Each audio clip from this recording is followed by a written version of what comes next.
ఈరోజు మన మెదక్ జిల్లాలో ప్రజాపాలన ప్రజా విజయోత్సవం అనేది మనం జరుపుకోవడం స్టార్ట్ చేయడం.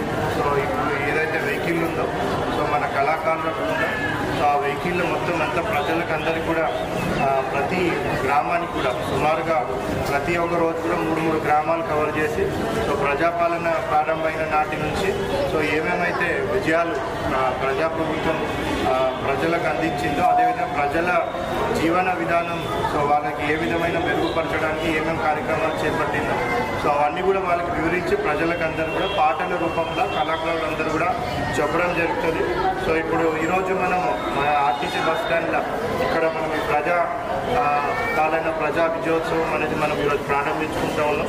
సో మనం చూసినట్టయితే చాలామంది కూడా మహిళలే మనకి కనిపిస్తూ ఉన్నారు. సో ఆర్టీసీ వచ్చినట్టయితే మన మెదక్ జిల్లాలో మొత్తం ఇప్పటి వరకు 1,62,00,000 సార్లు మహిళలందరూ కూడా ఈ ఆర్టీసీ ద్వారా ఉచిత ప్రయాణాన్ని వాళ్ళ సౌకర్యం పొందగలిగినారు.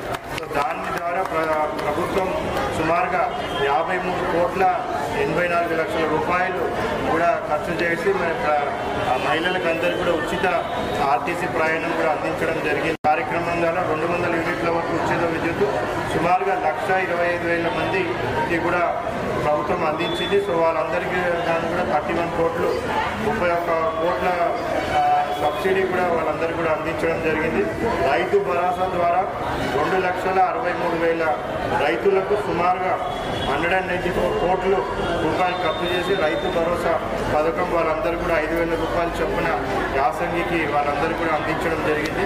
అదే మనము రైతు రుణమాఫీ 2 లక్షల వరకు చూసుకున్నట్టయితే 82,000 మందికి సుమారుగా 604 కోట్ల రూపాయల రైతు రుణమాఫీ కూడా ప్రభుత్వం అందించడం జరిగింది.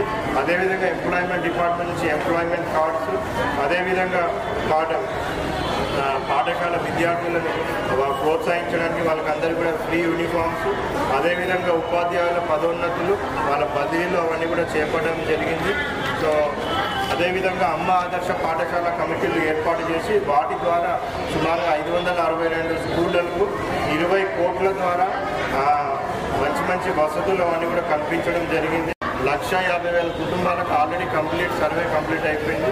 ఇంకొక 4-5 రోజులలో 2,22,000 మందికి కుటుంబాలకు కూడా 100% కంప్లీట్గా సర్వే చేసుకొని దాని ద్వారా కూడా ప్రభుత్వ సంక్షేమ పథకాలు ఇంకా మెరుగుగా ఇంకా మంచిగా ఎఫిషియెంట్ వేగా పబ్లిక్ ఏ విధంగా అందించవచ్చు అనేది కూడా సర్వే మనకు ఉపయోగపడుతుంది. అందుకనే సమగ్ర కుటుంబ సర్వే కూడా ఇప్పుడు ప్రారంభించి అది కూడా మనం తొందరలోనే కంప్లీట్ చేసుకోబోతున్నాం. మరొకసారి ప్రజాపాలన ప్రజా విజయోత్సవ వేడుకలకు మరి ప్రజలందరికీ కూడా శుభాకాంక్షలు తెలుపుకుంటూ ప్రజాప్రభుత్వం మరి ప్రభుత్వం ఆదేశాల మేరకు జిల్లా యంత్రాంగం కూడా కృషి చేసి ప్రజాప్రభుత్వం ఏవైతే ఆదేశాలు ఇస్తుందో దాని ప్రకారంగా ప్రజలకు చేకూరే సంక్షేమ పథకాలను 100% ఇంప్లిమెంట్ చేయడానికి జిల్లా యంత్రాంగం కూడా ఎప్పుడు కూడా ముందుంటుందని తెలియజేసుకుంటూ సో మరొకసారి అందరూ కూడా ప్రజాపాలన ప్రజా విజయోత్సవ శుభాకాంక్షలు తెలుపుతాం.